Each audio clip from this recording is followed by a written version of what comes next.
យ៉ាងណាស់ដូចគេចាំងខ្លាមបំពង់ដងហើមផុតស្ទើរដាច់ខ្យល់ហើយសង្សារសំណប់ធ្លាប់តែសាសងឆ្លងឆ្លើយពេលនេះអូនប្រែទៅហើ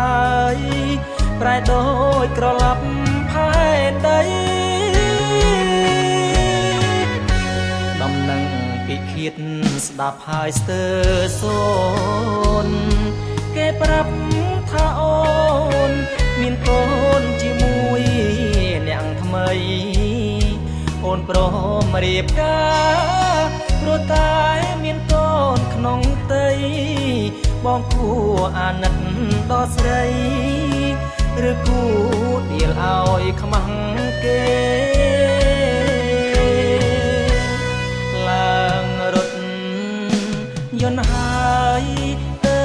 ទិញសម្បត្តិរូបបងសែនស្លុតរន្ធត់ខ្លាំងណាស់មាសមេបាបិទភ្នែកសំគុំអូនជាមួយគេទុកដល់កណ្ដាលទន្លេពុកម៉ែប្រកាច់មិនដាច់បានគេស៊ីនំអស់ជាក់មិនកើតឡើយ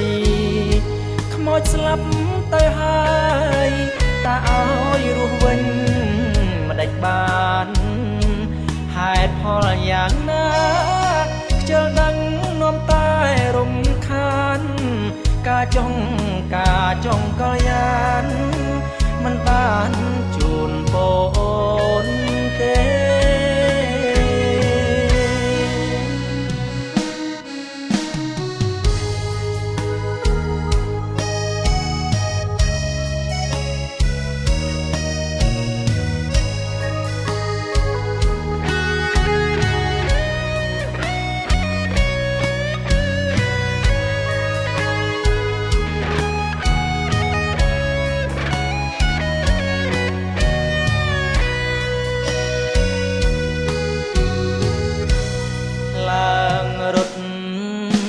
យន្តហើយ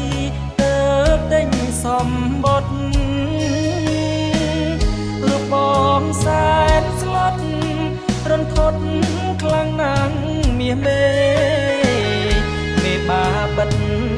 ភ្នែកសំគុំអូនជាមួយគេទុកដល់កណ្ដាលទន្លេពុកម៉ែប្រកាច់មិនដាច់បាននំអស់ជាក់មិនកើតឡើយខ្មោចស្លាប់ទៅហើយតាឲ្យរស់វិញមិនដាច់បានហេតុផលយ៉ាងណាខ្ជិលដឹងនាំតែរំខានការចង់កល្យានមិនបាន